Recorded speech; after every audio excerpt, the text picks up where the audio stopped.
What we have seen is a perfect example of the underhand collusion that has existed for so long between immoderate defenders of Israeli extremism and figures at the top of the Conservative Party, both inside and outside Parliament.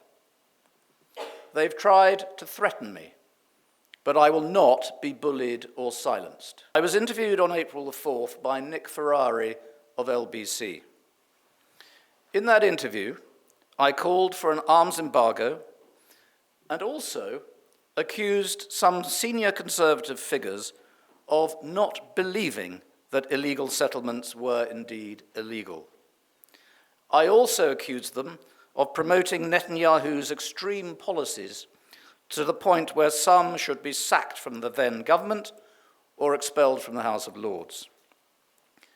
Now, what happened then is a political scandal which discredits the Conservative Party and which amounts to a McCarthyite witch hunt which is nothing less than despicable. I was contacted by the press, who had been told I was accused of being anti-Semitic and was to be put into the party's complaints procedure under threat of expulsion. Nobody at that stage from the party had contacted me. The party refused to tell me who had complained or what precisely the complaint was. All I had to go on were some comments to the press by the likes of the Board of Deputies of British Jews and the Campaign Against Anti-Semitism, and they accused me of peddling anti-Semitic tropes. This merely followed the regular pattern of comments from such organizations in which anyone who criticizes Israel is more often than not viciously accused of being anti-Semitic.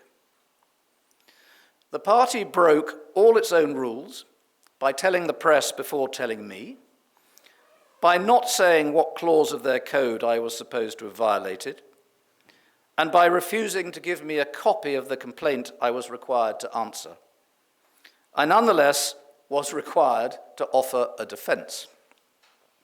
So rather than just resign from the party in disgust, I engaged lawyers at considerable personal expense to see off what I considered were false allegations. It was therefore hardly surprising that CCHQ withheld their adjudication for a number of weeks until after the general election. I have now received the panel's findings. Their exact words are as follows. I quote, "The panel concluded that the complaint could not be upheld for two reasons. One, the respondents' comments did not go beyond political debate and so were not regulated by the code. And or, two, as a matter of fact in this case, the respondents' comments were not anti-Semitic and could not properly be regarded as such." Unquote. I have thus been totally exonerated. Where anti-Semitism genuinely exists, it should be ruthlessly called out. But it should not be artificially used to divert attention from legitimate comment on Israel. The perverse, and I would argue corrupt, relationship between the Conservative Friends of Israel and the top of the Conservative Party. This has gone on for too long. Money, improper influence, and the promotion of Israeli interests above our own have contributed to the destruction of the UK's independent foreign policy. They've also undermined UNRWA, the UN, and international law, and it all comes at the expense of innocent Palestinians. You need no greater evidence of this than the total silence we saw about Gaza during the election campaign. Likewise, nor was there a squeak about the acceleration of illegal settlement building and repulsive settler violence in the West Bank. These issues have been buried more quickly than Gaza's 40,000 dead. If the Conservative Party is to recover, it cannot do so without admitting and addressing this poison in its midst. It must start by answering clearly some crucial questions about its conduct on the issue I'm addressing today. What happened in CCHQ? Who made the decision to shape and adopt this complaint? Who instructed a press officer to notify the media? What contact was there about this between CFI, the then party chairman, Oliver Dowden, or any others? Will the party now undertake to decouple itself from CFI and direct its efforts to supporting Jewish people within the UK, separate from defending Israeli excess? Will the party perhaps at last come clean on who paid for Priti Patel's trip to Israel, after which she was sacked as Development Secretary? Is there internal dissent against this control that is being exerted by a foreign power on our own foreign policy? My experience when in the Foreign Office is there is a lot of deep concern amongst officials and ambassadors about this undue influence. It is tempered, of course, by not wanting to be at odds with the United States, and the next few months will be critical in that judgment.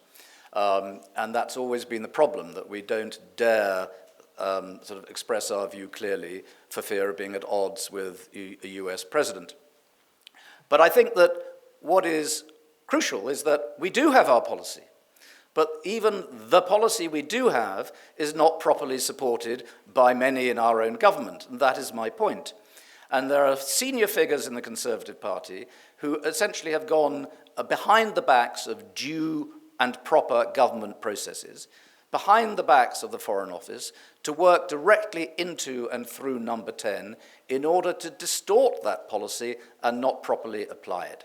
That is the problem. We're here with Sir Alan Duncan, who was UK Foreign Minister from 2016 to 2019. You've described the Israeli state influence on the Conservative Party as entrenched espionage in your diaries. Can you just explain a bit how it works? How is that power exerted over the Conservative Party?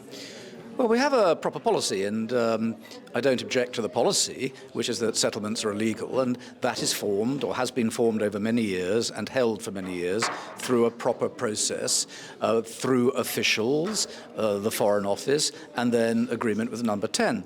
But what then happens is that that entire process of proper policy making is bypassed behind the scenes by people who go directly into Number 10 and people at the top of Number 10 to say, well, oh, don't say that because it'll affect our donor base, or it'll offend the Jewish community or something.